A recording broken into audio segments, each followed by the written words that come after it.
Hi, I'm Brooklyn Rasmussen, and you are listening to Coffee in the Park with Jennifer and Cam.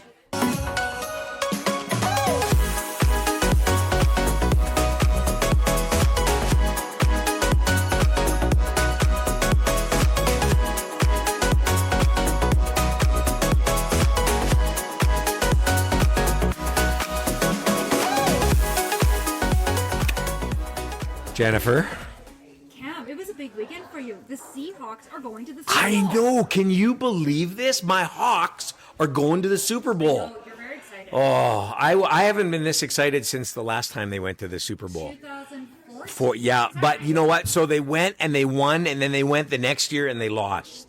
So this is the makeup But they're year. back. They're back. This is incredible. We talked about it's hard to find a jersey right now. I know. I can't. I need, because I do have a Seahawks jersey, but it's a Russell Wilson jersey, and I can't wear that. So yeah, I'm trying to find my jersey. And so if anybody knows where I can get a jersey, feel free to. That's right. Go to coffeeinthepark.com and send me a note, because I want my Seahawks jersey, because it's going to be great. They're going to win. They're just going to win. It's going to be awesome. So I'm so excited about that. Anyways, everybody, thank you for joining us again today for Coffee in the Park with Jennifer and Cam, and we are coming to you live from the Wall Coffee Roasters in the heart of beautiful downtown Atchison. That's right. So if you hear some noise in the background, coffee machines whirring, people talking, kids screaming, it is busy today.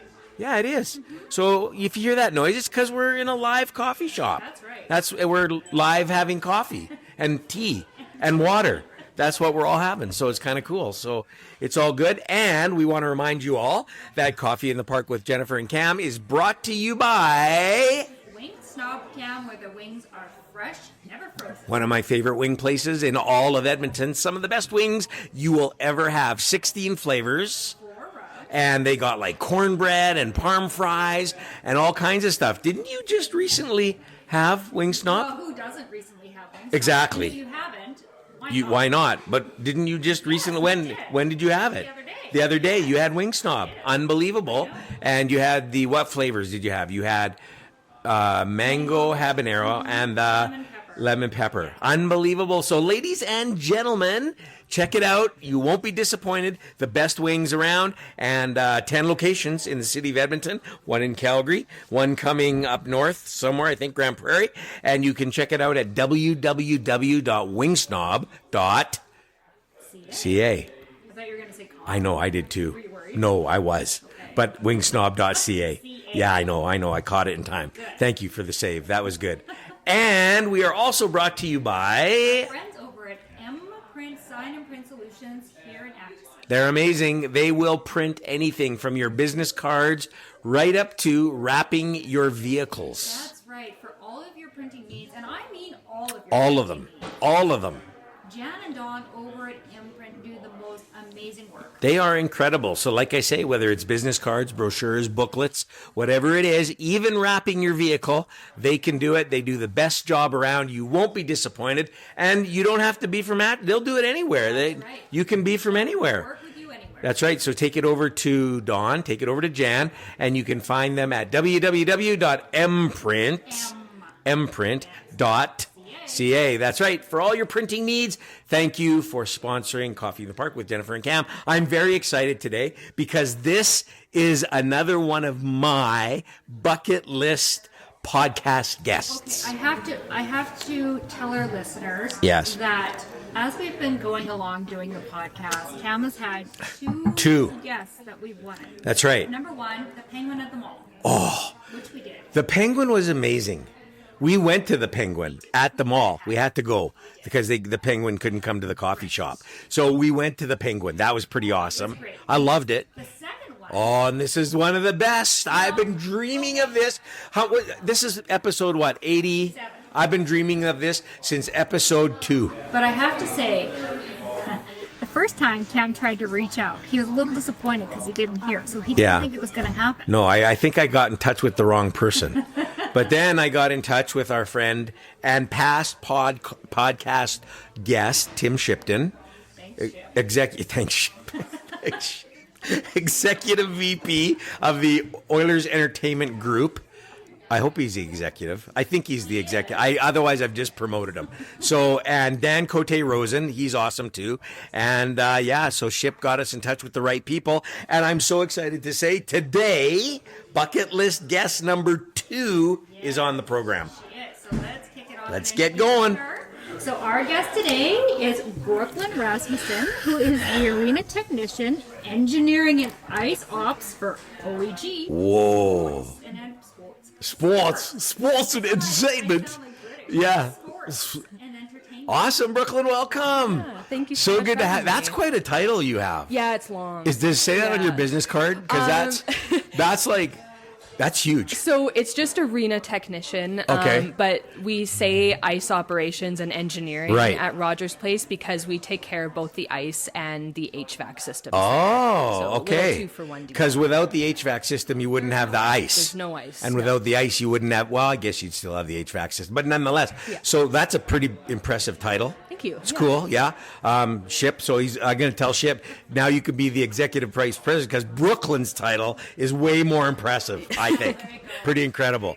Cool. All right. So let's start it off. Hey, Brooklyn, tell us a little bit about yourself. Where were you born? Are you an Edmontonian or are you a transplant? So I'm a transplant. So I moved around a bit as a kid, actually. So I was originally born in Kelowna, BC. No, my Yeah. daughter was born in Kelowna. Oh, cool. Yeah. Yeah. And then I lived there till I was about 10 or 11.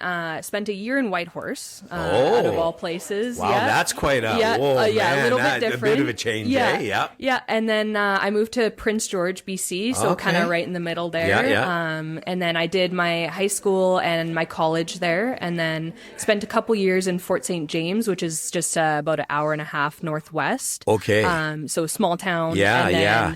Back to Prince George for a year, and then I applied for the job here in Edmonton, and Really? I got it. So yeah, before I moved here, I hadn't really Yeah. visited here. Other So than you never lived in Edmonton before? no, never even like had a long trip Really? here or anything yet. So it was just kind of winging Wow. it. Yeah.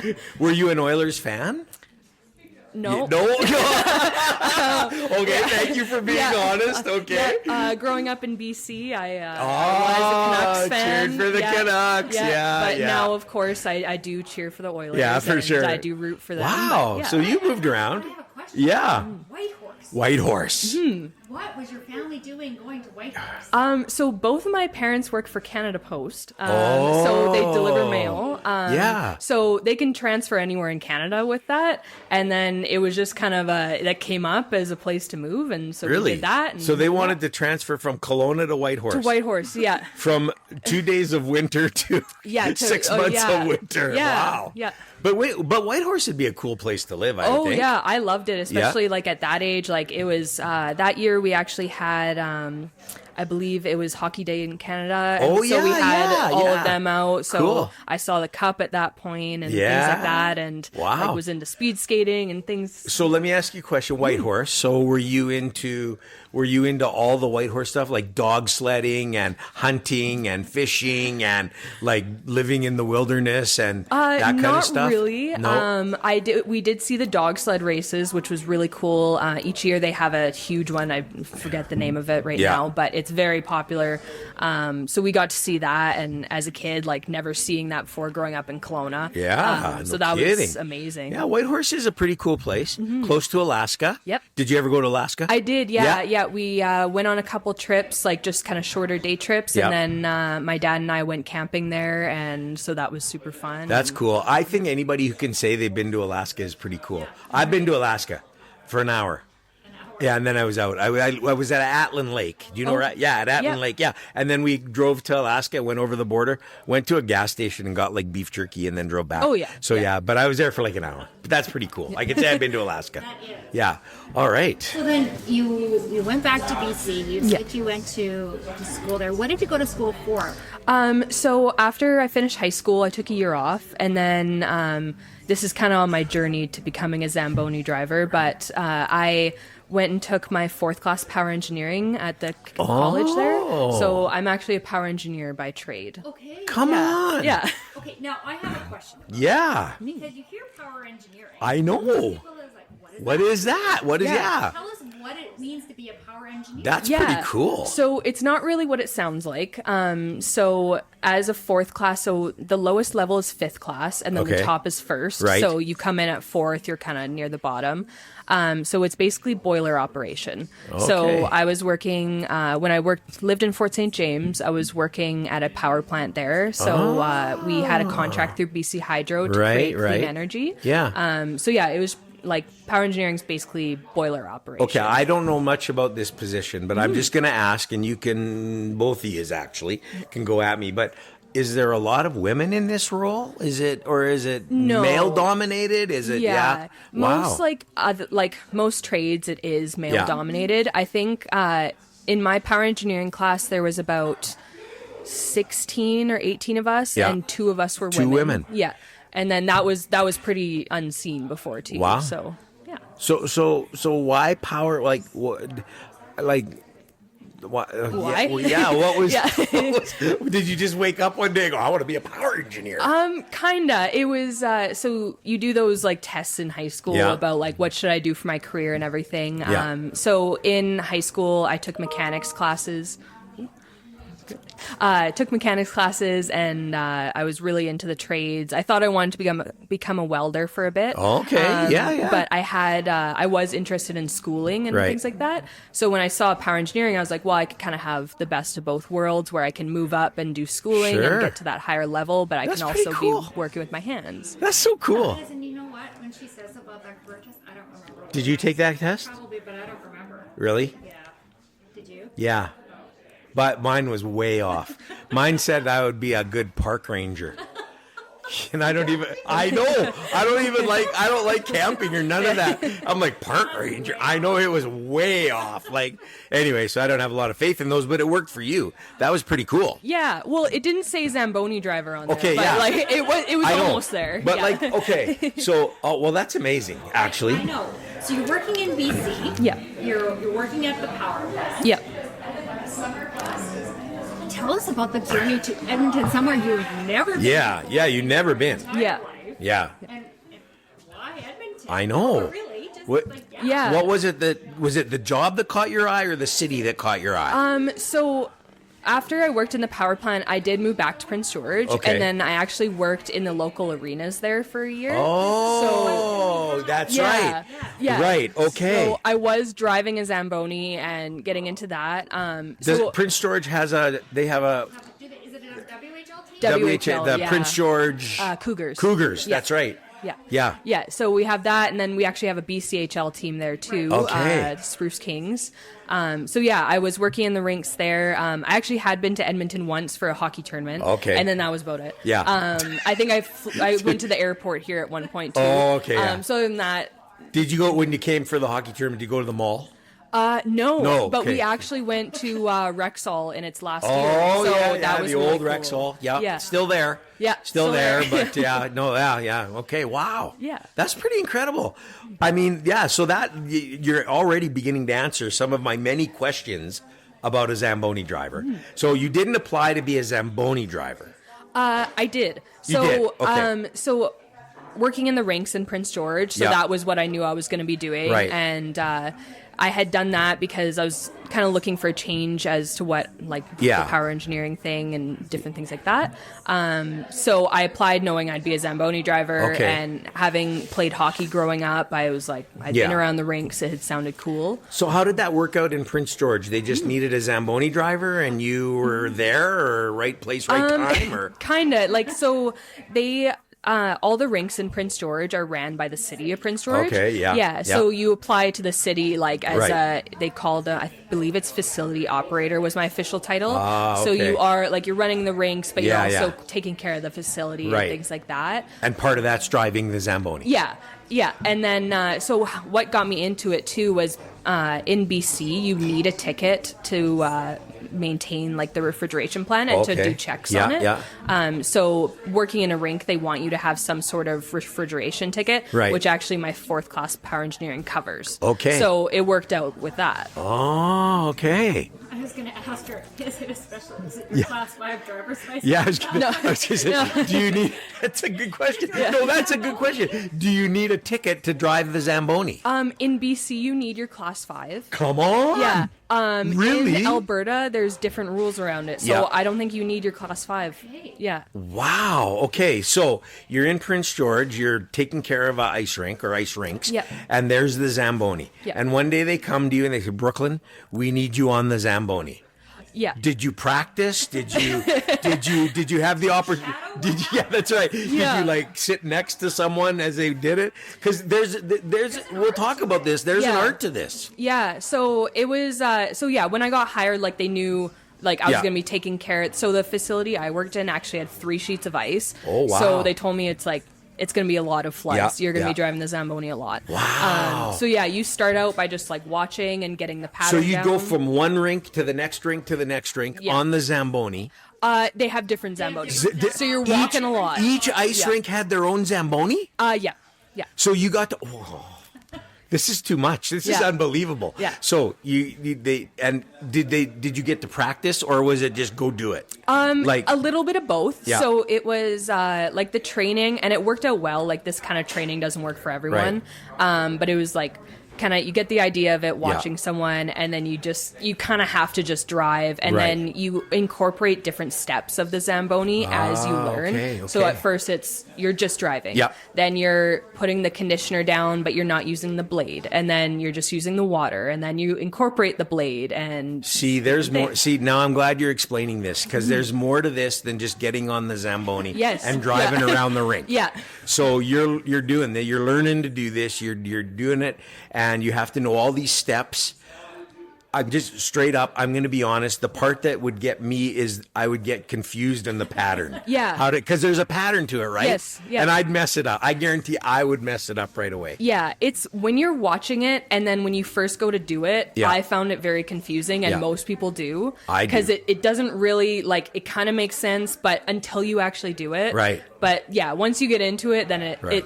it comes easily. Okay, Yeah. so walk us through the steps again. Okay, Yeah. you get on you get on the Zamboni. Yeah. And you go out to the ice Yeah. on the Zamboni. Walk us through the steps. Okay. So I can kind of, regular flood. So you drive out, you get onto the ice. First thing you're doing is you're revving up the engine. Okay. So to make sure you have the full amount of power Right. that you need. In the Zamboni. Yeah, in the Zamboni. Yeah.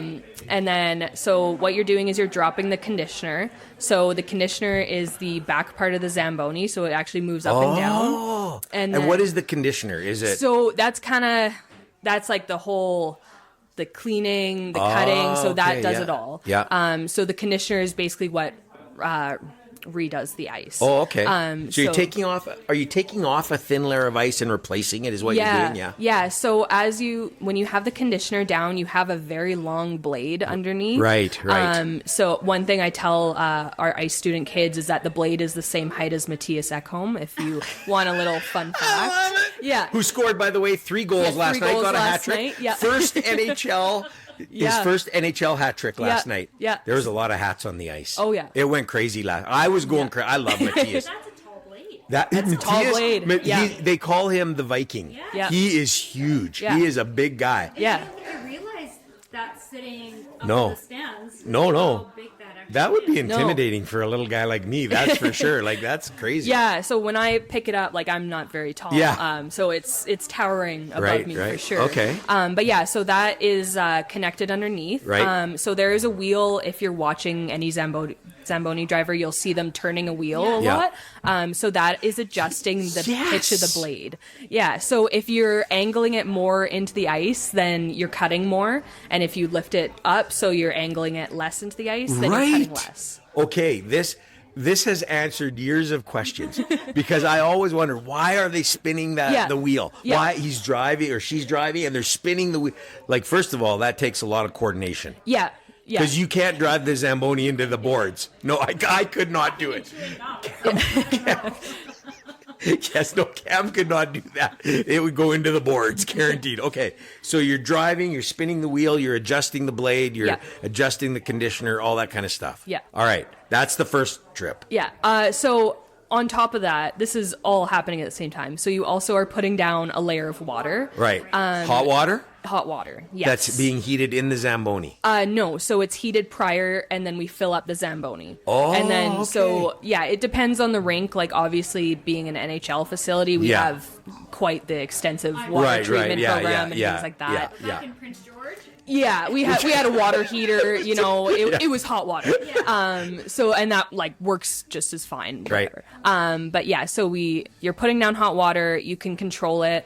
Our Zambonis are a bit more technical, so we have a system called the fast ice system. Okay. So on a regular Zamboni, you would have a towel behind, and then it flattens out the water. Okay. So with the fast ice, it's a new big thing. So it's like a mist that comes out. So it has a bunch of spray nozzles. Yeah. So it freezes faster, and then you can put down more water because of that. So a lot of NHL rinks are using it now. So it creates a nicer ice surface that can freeze quicker. See, this is very important because you have to have good ice. Yeah. You have to, it can't have divots or it's got to be good ice. Yeah. So you're in Prince George, you're doing this, 3 sheets of ice. Yeah. You're doing a lot of Zamboni driving. Yeah. Getting Zamboni hours, I guess, under your belt. Yeah. It's like it flying. Is hours. It's like flying, Zamboni hours. Yeah. And then one day you see an ad to be the Zamboni driver in Edmonton. Yes. That's actually exactly how it went. So technically, like a hockey player, you started in the minors. Yes. Yeah. This was one of your questions. You started in the minors. Yeah.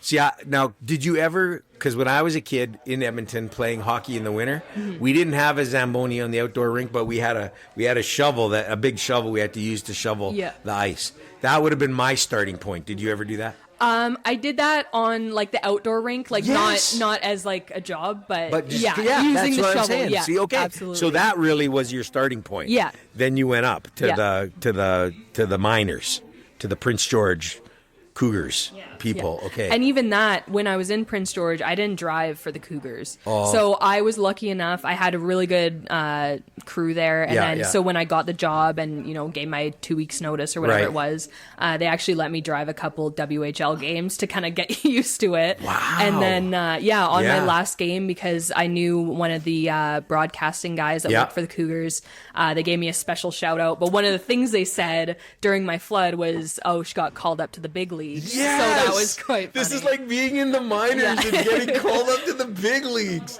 This is it's like getting drafted. It's like, that's incredible. Yeah. Okay, so I have a question about the interview process. Yeah. You're coming up to the big leagues. Yeah. You're obviously interviewing. Is part of the interview on the Zamboni? Yeah. See, like, Do they do test? No, not at all. Really? Yeah, so they took my word for it. Yeah. Wow. And they're like, that sounds That's good. it? Yeah. And you're good. Yeah, and there's actually, so a part of what's cool about Rogers Place and like my position, so since we have power engineers that are working there, so some of the guys that came in actually like didn't drive Zamboni, so we would teach them after the fact. So since we cover both sides of things, we can't always get someone that has both the HVAC experience and the Zamboni experience.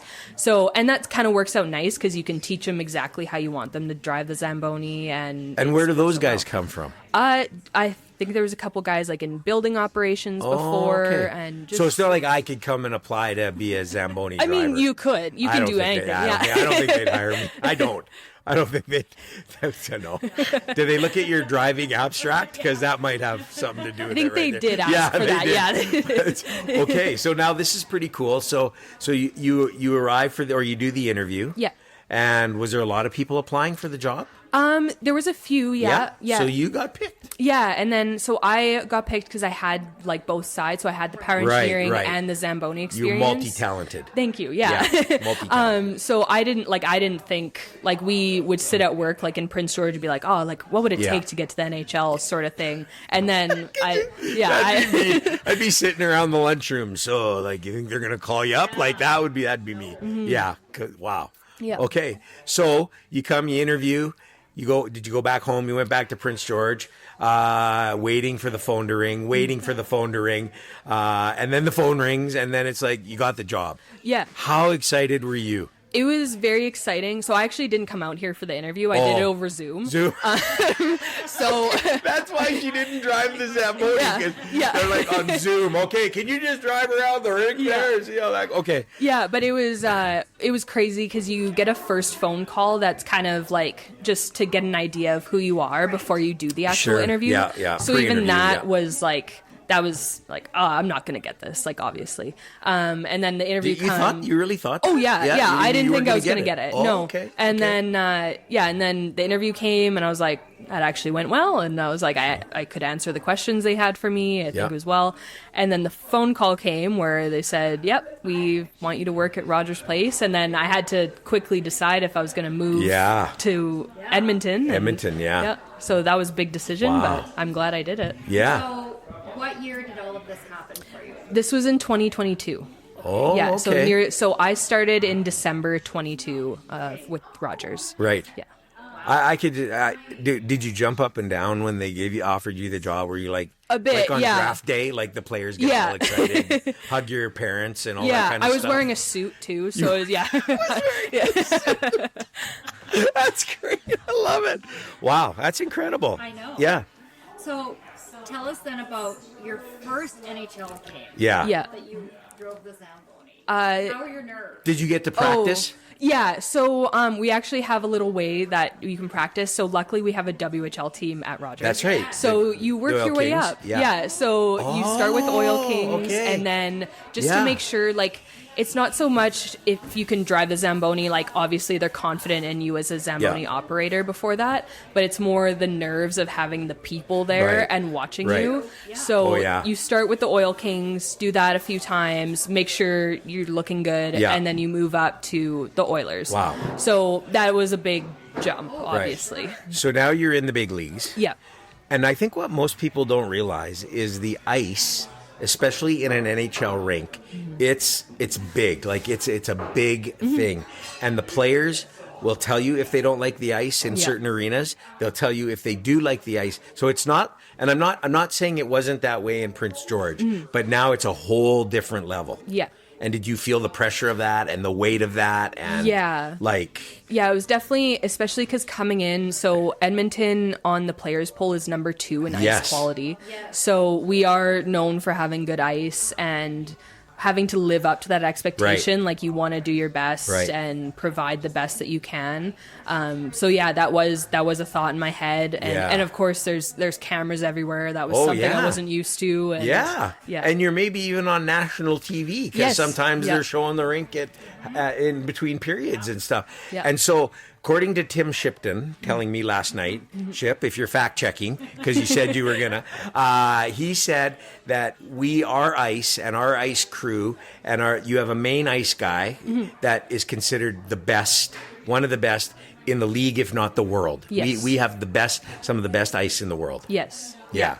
Yeah, so which is an art. Yeah, so that's actually our director of ice operations, who is actually heading over to Italy right now. That's right. Yeah, yes. Going to the Olympics. Yeah, so he actually also does speed skating ice. So he does the long track. Oh. So yeah, he's. You can shout out his name. Oh, Matt Messer is his name. Okay, awesome. Yeah. I heard he was going to Italy. Yeah, so that's he's on his way there. I think he's there by now. So he'll be doing that, and he's definitely known in the NHL world for ice and really any of the ice world. Like, people know his name, and he's cool to work for and to learn from, and so it's definitely a skill. Yes, and an art. I'm gonna say an art because it's an art. I have another question. Yeah. Okay, so you have. I'm sure the Zamboni goes a certain speed. Yes. Yeah. No, that's a good question. Yeah. So it's 9 miles per hour. Really? Yeah. So and then top speed. Top speed. Can't go fast. past 9. No. So there's a governor on it. It is governed. Yeah. So in an NHL flood, like during a game, when there's 2 Zambonis out there, we are going 5 miles per hour, just over 5. So we're not going that all out speed. Right. So we are trying to go like slower than that all out speed, but Wow. I mean, and yeah, you get in trouble if you go over 5, like are they, did they have the gun on you? Like, okay, you're out, you get a ticket. No, like I'm sure, yeah, I don't think they want us driving that 9 miles per hour. I don't think I've really gotten it up to that speed, but. Now, can I ask a question? So in Prince George, it was one Zamboni on the ice? So for every flood, it would be one, except for the WHL games, they had two. Yeah. So you come here and they have two now. It's always two. It's actually the same. So it's just one, except for games, we do two. Right. So in a regular day-to-day, you'll be doing just one. Zamboni. You'll be by yourself. Okay. That leads me, for a TV. Yes. Everything else, they probably have a timeline where it has to be. Yeah. Yes. How long do you have to do the ice? 18 minutes. 18 minutes. Yeah, in the intermission. Well, okay. So can I just say, because like at the games, they have all these little halftime, or not halftime. They have all these little between period things going on. You know, the little kids skating out there, the games they play. Yeah. Does that give you time? Yeah. So I believe they have 4 minutes. Okay. So it seems like longer when you're there. Yes, I was going to say, yeah. But yeah, so once we start, our flood actually only takes 5 minutes with 2 machines. If everything goes perfectly, it's 5 minutes. Yeah. We have it pretty dialed in. So yeah, once the 5 minutes is over, then they have time to let the ice freeze. They do some patching. They put the nets on. Right. And so yeah, we're in that yeah. time frame for sure. Now I have another. I need. This is what we heard, so correct us if we are incorrect. We heard that you were the first female Zamboni driver in the NHL. No, not the NHL. So I'm the first one for the Oilers. Okay. Yeah. So, and then there is, as of right, so when I say this, like, there's not like a directory of Zamboni drivers in the NHL or anything. So, Chicago, LA, John Smith. Yeah. So there is only, I think, about 5 of us right now in the NHL. So I'm the only full time for the Oilers. Okay. I'm the only woman that's done an Oilers game at home ever. Ever. That I know of. I think true. Yeah, I think ever. Yeah, I agree. Yeah, and then so there's a few. There's one woman in Calgary actually. Tampa Bay has one. There's one for the Islanders. So yeah, we're around. Do y'all ever like get together or like do you like do you call each? Do you have like a little Zamboni women's conference or anything? No. Fly into Vegas, have a little, I wish. Yeah, I wish. I have them. Start that. I have a couple of them on LinkedIn. You know, just to keep professional. Sure. Because I am one of the newer ones too. But yeah, I would love to have like a little, even a group chat with them. Sure. Would be great. That'd be really cool. Yeah. Compare notes. You're a Zamboni driver. Yeah. You're listening to this right now. Female Zamboni. Call Brooklyn. Yeah. Call Brooklyn. Find her on LinkedIn. Because find her on the LinkedIn. That's right. Get her on the LinkedIn, and then maybe get her on the FaceTime or something, and you guys can have a conversation. That's pretty cool, though. That's really cool. Yeah. How many teams in the league? There's 32. 32 teams. So 5 of you out of 32. Yeah. That's pretty cool. I think. Thank you. I mean, you should be proud. That's really awesome. And so you made it from you made it from the little league, the little rink, outdoor rink, all the way up to the NHL. And obviously, again, did the players ever, I don't know if I can ask this in Edmonton, did they ever complain? Did they ever, the ice was a little chippy or there was a divot and did they ever do you hear about it? Like, did they come to you guys and say, okay, we got to work on this? They don't come to me specifically. Right. Just in case. But yeah, there have been days where, so actually like each NHL game, the ice gets rated. Yeah. That's done by the refs. Who does that? The refs. Yeah. Really? So they rate the ice quality. They rate like the building quality, things like that. Yeah. So we actually get a rating every game. Really? Yeah. It's like Google review every game. Yes. Marty and Marilyn's son would do that. Yeah.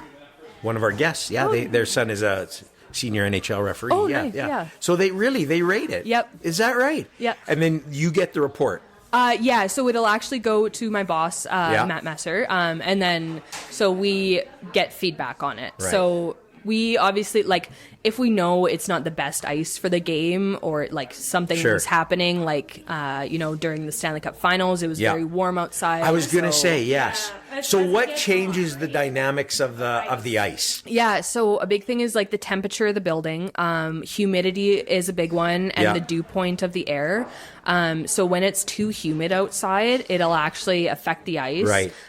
So last year, like during the playoffs, like Yes. keeping it cold because we was go into harder. June. Yeah, we're not like the building Yeah. wasn't Could you really imagine designed. being in like Florida or LA or some? That's got to be tough. So actually, Florida had better ice than us. Really? During the playoffs. So because it's warm there all the time, they can design their building to that temperature. So Is Rogers Arena an airlock building? Is it like it's pretty sealed, right? So we have air dampers that bring in outside air. Okay. But for sure, like if we know the Yeah. air outside is too warm, we won't be using Right, those. right. So we can circulate So inside air.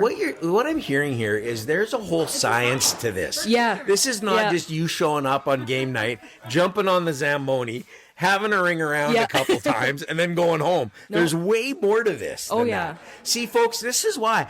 Any of you who have been to games, I know you've sat there eating your popcorn, drinking your Pepsi or Coke, whichever sponsors you. I think it's Pepsi at Rogers. Yeah. And you're watching the Zambonis, and you're just in that mind frame of how do they, what, this is that an easy job? Is that a hard job? Now you know, this is not an easy job. Yeah. There's an art and a science. Yes, this is tough. It is. I can see now why you have to come up through the minors and you have to have a power engineering ticket. Yeah. Which, by the way, power engineering ticket sounds like a Power Ranger. I'm just saying, like one of the superheroes. But anyways, don't you think? I think. Anyways, I think that's pretty cool. But so this is not just, this is pretty cool. This is intense. Yeah. And so, Brooklyn, tell us about the crew that you work with. It has to be a pretty substantial team. Yeah. All this off. Yeah. Yeah. How many are in kind of your area? So for full-time arena technicians, so that's what my title is. Oh, at like full-time job. Yeah. So at Rogers Place, there's 7 of us, and then we have a manager and 2 directors. One will cover the ice side of things. One will Right. cover the HVAC. And then for part-timers, we have about 10 or 12. Oh. So a lot of that is coming in for games Yeah, and yeah. filling in those Just part-time roles. guys. Yeah. And then we They also work at Baskin and Robbins ice cream. Yeah, at the mall. I'm just saying, because then they feel cold. It's like it's ice. It's like ice cream. Yeah, anyway, okay. Yeah. Just saying. I know. I'm just saying, though. They're part time. They have to work somewhere. Okay. All right. Yeah, and then we have our ice crew as well. So there's about 6 of them right now. So they'll be on the ice patching. Right. They'll be moving the nets and stuff. So and then for Oilers games, we have the orange and blue ice crew that do the shovels and Yes, things like that. those are all the people that come out real fast. Yeah, with the, real fast, How, yeah. is that a good thing? Is that okay for the Zamboni and stuff? Like, yeah. they're out there fast. Yeah, Like, so we like on the TV timeouts, that's when Yeah, they'll head out. that's when they're out there, yeah. And then it helps us, like it is mandatory by the NHL to have those breaks Yeah. and to have the full shovel crew there. But when we do a flood, if there's too much snow, it doesn't allow us to cut the ices properly. Yeah, okay. So they're That's getting what rid of they're that. doing. They're yeah. taking because the skates will they'll spray and Yeah. there'll be snow and all that kind of stuff. Yeah. Yeah. I'm telling you, I'm not even kidding you. It's not quite maybe the Penguin. I don't know. This is unbelievable. I didn't know any of this. Did you? No. I didn't know none of this. Most people didn't. No, this is one of our best podcasts for information. I think this is unbelievable. Brooklyn, you're amazing. This is okay. Now the game's over. Yeah. They do the 3 stars. They come out. Yeah. Hunter comes out and does his thing. Hunter was right in the suite next to us yesterday. Oh, yeah. And he was really loud. His drum. Yeah. Anyway, that's a whole other show. That drum was like I needed earplugs. Anyways, everybody goes home. Mm-hmm. Is your job done, or do you guys have to? Nope. So a lot of times, especially this month, we're very busy this month. Yeah. So what we'll do, especially if we have the orange and blue ice crew and our ice crew, is we'll get right to doing board signs. So we replace all the ads on the rink. Yeah. So we do that, and then we measure the ice after every game, see where we're at, and then we get into doing the floods for the night, and we kind of determine how the rest of our night's going to go from what the measurements are, what we know is the next day. So it just doesn't end. There's work to do. Yeah, we on night shifts we work till 2:30 in the morning. Come on. Yeah. Yeah, so we're there late. See, this is great. And what time do you get to come in the next day? Well, usually 7 a.m. No. So the morning shift will be. So when we're morning shift, we're 7 a.m. to 5 p.m. Night shift is 4:30 p.m. to 2:30 a.m. Okay. So we have that. How many Zambonis do they have? So we have 2 for Rogers Place Ice. Yeah. We have 1 for a downtown community arena. Yes. And then we also have 1 for our Plaza Ice outside. So we have 4 total. We have, we're in beautiful downtown Atchison, and in the suburbs over there, there's a Zamboni company. Yeah. They're out of Atchison. Yes, that's them. Yeah. We drive by them. They're right over there. They, I believe, they provide us with some products like Zamboni products and everything. Right. So they're. Hey, look at that connection. Beautiful downtown Atchison, one of the suburbs, is a Zamboni company. That's pretty cool. I have another question. Okay.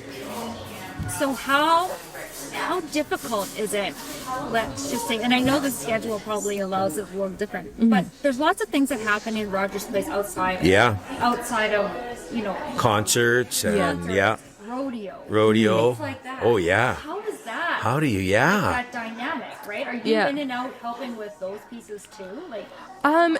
Kind of, but not really. So we're fortunate at Rogers Place. So we have a team that does all the conversions for us. Okay. So basically what we do is if we know, like say we have a game one night and we have a concert the next day.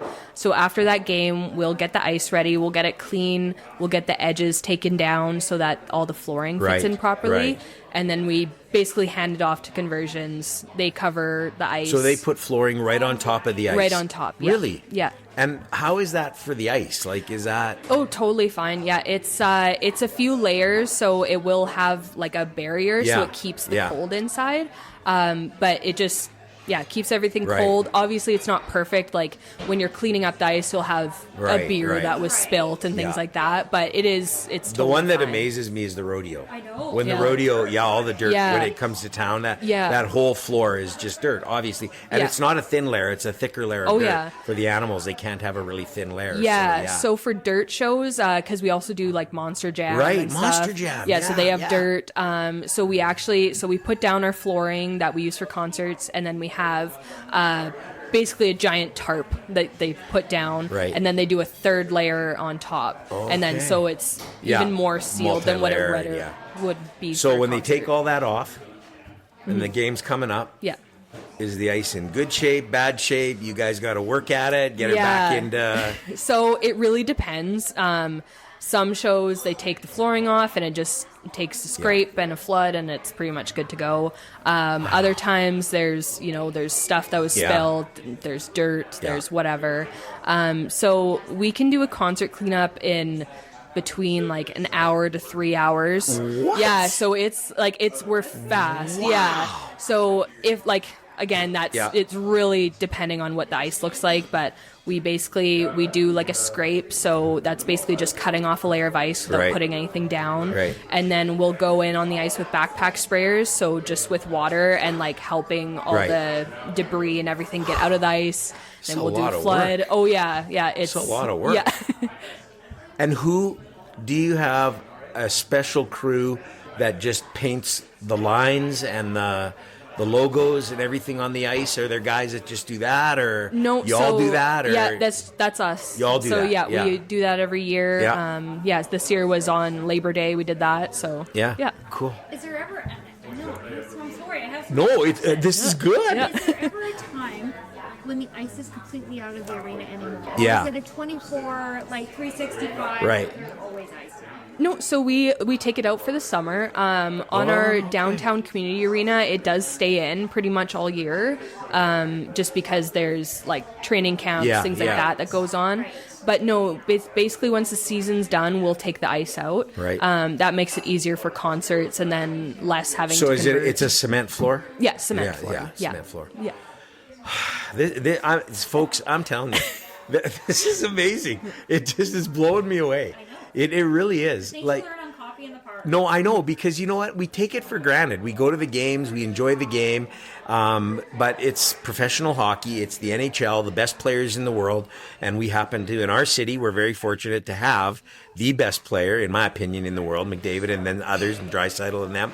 And you just take for granted, well, it's the ice and away they go, but there's so much to it, and Yeah. you are so skilled in what you do. Thank you. And this is incredible. It takes a whole team. It's not just the player. No, and yeah, it's incredible. It is. Yeah, Oh, I can't believe it. So many more questions. But I we're know. gonna come to our final We're one. coming to we're over 45 minutes already. Yeah, so you know it's a good podcast. Like, I'm just saying, like, it's. That's right. We could go part 2 on this one probably, but anyways, yeah, okay. Okay, Brooklyn. Yeah. What is the best piece of advice you've been given, either personally or professionally, that you carry with you to this day? Oh, probably just do your best. Like, I know that sounds simple, but Yeah. for me, like, if you want to be a Zamboni driver, do your best at it, and then you can make it to the NHL. And if you want to be a doctor, if you want to be Yeah, a lawyer, yeah. if you want to be anything in life, just do your best. And that's what I think about all the Yeah. time, is how can I do my best today? Great advice. You know, so any kids listening, Kids not love watching the Zamboni. they do. I know. Kids, hey, you know what? If you're thinking, I want to do that one day, and maybe look up Brooklyn and just I don't think the kids are on the LinkedIn. no, the kids aren't on the LinkedIn, not yet, not until they're like 17. Yeah. Then they get on the LinkedIn. But do you ever like bring in schools or anything to talk to them about what you do, and like Yeah. a field trip type thing? So actually, the Oilers have been doing it, I believe, since Rexall. They Yeah. have classes come in, and Yeah. they do the Oilers Ice School. So they're there for about a week, and they learn all the different sides of Rogers Place, because there's so Yeah, much yeah. you could get into. Yeah. But yeah, one of the things they do is they come and have a chat about the Zamboni, and then they always draw the Zamboni. And so a lot of times, like, I've gotten to speak to the kids. I and wanna do stuff, that. And yeah, it's really fun. We should do that. We should find out what day they're doing the Zamboni stuff, Yeah. and go to the Zamboni day. That would be really cool. And I have a suggestion for the Edmonton Oilers, because because we've been looking. We were looking for today. We wanted to find little Zamboni, die-cast Zambonis, and I can't find them anywhere. Oh, really? And last night at the game, I'm going to be honest, I walked around pretty much the entire rink, going to all the authentic stores. Yeah. And I asked them, do you have any little Zambonis? And most of the time I got a funny look. Yeah. But I want a little Zamboni in my office. Anyway, they're pretty cool. So Oilers, they'd sell, I'm telling you right now. And then you could have Brooklyn one day standing there signing them. That would be even better. Yeah. Or a Zamboni hat. An Oilers Zamboni hat, and Brooklyn could sign them. So they do have the popcorn bucket right now. I don't know if you saw I didn't those. know. Oh yeah, they have the Zamboni. The wheels move, and you can actually open up the bucket. and Wait, it's why pretty did cool. I not see this Yeah. last night? Because you're not in. I know, yeah. It would have been in the concessions. Yes. I think. Yeah. Okay, that's it. I'm there Saturday night. Will they still have it Saturday night? I hope so. I'm going I'll down. try to bring you I'm one if they going don't. downstairs Saturday night. I'm going downstairs Saturday night. I'm getting 2 one for you, Thank you. and a Zamboni bucket for me. Perfect. That's what I'm getting. That's great. So I'm just saying, that's what we're doing. This podcast has been amazing. Brooklyn. Man, you're Brooklyn, phenomenal. Thank you so much. Oilers should be so proud to have you. Oh, thank you. Ship, proud to have her, man, and the whole team over there. And you truly are amazing. And it is. It's a skill. It's an art. It's amazing. And so thank you for taking the time to do this. Oh, thank and you. And I know I've sounded a little like I'm a 15-year-old or a 16-year-old wanting it, but this is really cool. Everything you've answered, every question pretty much I've had good. about this. Good. And so this is cool. So, hey, everybody, thanks for listening. Share this podcast with everybody you know, your friends, your neighbors, your coworkers, your enemies. If you don't have a friend, make one. And this would be the podcast. If you don't have a friend, when you're at the bar or wherever you are, say, hey, you want to hear a great podcast about the Zambonis? This would make you a friend for life. Tell them about this, and just tell them, and then make sure that you wherever you get your podcasts, or at www.coffeeinthepark.com, you can download them off of there. But you know what the big thing is, Jennifer? We want people to subscribe. Subscribe. So that every week on Thursday, bam, on your phone, there it is. Hey, that was pretty good. Bam, on your phone, there it is. It's going to come up, Coffee in the Park with Jennifer and Cam. Remember then, it's just automatically there. It's there. And wow, this has been great. So thanks, everybody, for listening. And thanks again to our sponsors, Wing Snob and Wing Imprint. Snob. And I think I'm going to talk to Mike Chatty. They should put a Wing Snob on the side of the Zamboni. Can you do that? Do they advertise on the Zamboni? Oh, yes. Okay, Mike, we'll talk. Anyway, that would be the coolest. They'll sell a lot of wings with that thing going around. That's right. Anyway, thanks, everybody. Thanks for listening. See you next See you next week.